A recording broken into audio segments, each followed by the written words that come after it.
Hi, I'm Joni Patry, and welcome to my YouTube channel. Well, today I want to talk about if you have a rising sign or your moon sign is in Gemini, then this is the one you're going to listen to hear about your predictions for the year of 2023.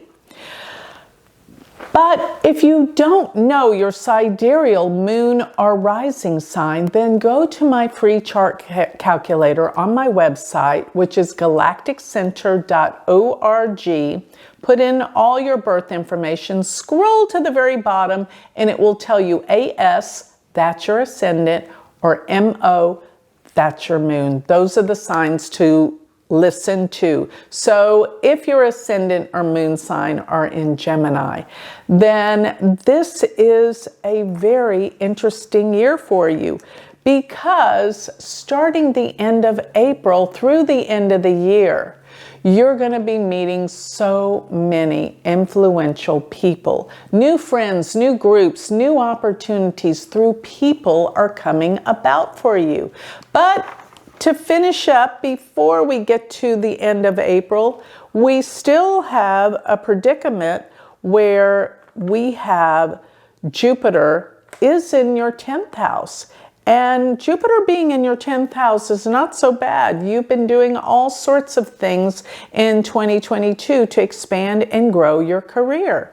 It will continue to blossom and grow. Great things are happening for your work and your career, all the way up until April. Then when I get by the end of April, all of your work, all of your doings, everything you've been putting into play will take off through wealth, money. You will start to see a big rise financially from all of your efforts that you did in 2022 all the way through April. Now, your work, your career is so important during this time, all the way up into April.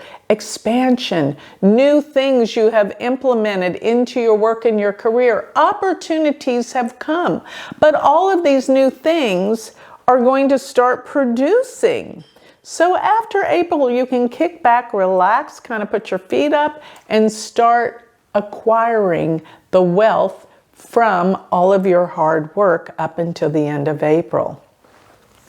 So April, end of April onward, you're going to see things grow and people come into your life and expansion and wealth. Yes, there will be wealth from all of your blood, sweat, and tears. I don't mean it like that. It's been actually quite fun for you to create all these new projects that are going to pay off the second part of the year. And particularly around the end of May, early June, I see some amazing things that are happening for you in terms of opportunities and major expansions at that time. So that's a good time to make plans to do something big if you want a big bang effect out of it. Okay. So another thing is, looking at this, I want you to be aware of all sorts of creative ideas that are coming your way. They're quite unusual. And even though some people may think they're far out there, it's time to do something very unusual with your new ideas that are really flooding in. So this is going to be particularly K2 in your 5th house. Now, things dealing with your children, you may have more concerns about, but I kind of think that after April, it's going to be okay. We've got the effects of Jupiter aspecting your 5th house. But I will say this, all the way in 2022, all the way up until April, there might have been some major losses in investments. That's okay. You're going to make it back. Do not worry. But I know you've been very concerned about some losses through your investments. K2's in your 5th house. It's a house of investments. There's losses going on. And there's been a disconnect with some of your children. That will change as Jupiter changes the end of April. It's going to be more beneficial. You'll probably come into gains from your losses. This is something that, and you've learned a great lesson, let me put it that way, through these losses. You will never go through anything like that again. But I see the gains. I see things coming back. So it's almost like you paid the karmic debt. It's all going to be taken care of. So rest assured that whatever losses you had to incur will be, something good will come of it. This I know for sure. Now, another thing is dealing with your spiritual beliefs. They're changing. Transiting Saturn's going through your 9th house this entire year of 2023, and that means the way you believe. You are pretty much fed up with this. You're kind of cynical about those people that make all these great claims about how great they are, but they're hypocritical. This goes for beliefs in even spiritual groups or organizations. You're kind of seeing the light as to what these people are really about. So you see, Saturn is reality and truth. It's karmic consequences. It's in your 9th house, seeing the truth as to what things are really going on. And this can even deal with legalities and laws that you're up against in your life. So this can deal with lawsuits or things like that, but I really think that the truth is coming out for you, and no longer do you have to deal with the way things were. So your truth about what's really been happening in your life in the past, it's like finally you don't have to worry about it anymore because the truth is out there and it protects you. So if your father is still alive, this could be a time that you could see more decline, maybe health problems or things going on with your father.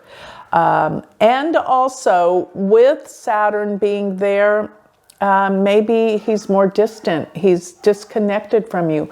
But another thing, if your father is gone, then there's going to be memories, things come back that will heal some issues maybe that you had or of the past concerning your dad or even a teacher.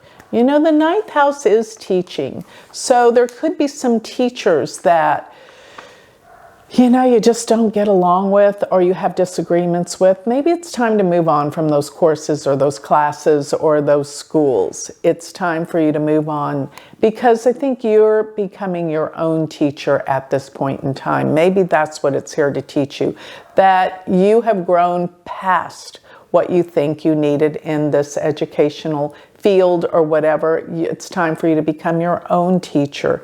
And Saturn represents our karma. So it's like we will learn through teachers and father figures through this coming year what we need to heal in accordance to our past with all of that. And don't forget that this is the year that you will feel successful, you will feel connections, all new friends and associates that are going to make your life really expand and grow in new directions than you could imagine. So that pretty much wraps up what I wanted to say. If your ascendant or moon sit in the sign of Gemini. If you would like to learn Vedic astrology, I have a new beginning semester 1 that will begin January 25th. Become a part of our community of like-minded people and astrologers. Thank you. Go to University of Vedic Astrology.com. Thank you.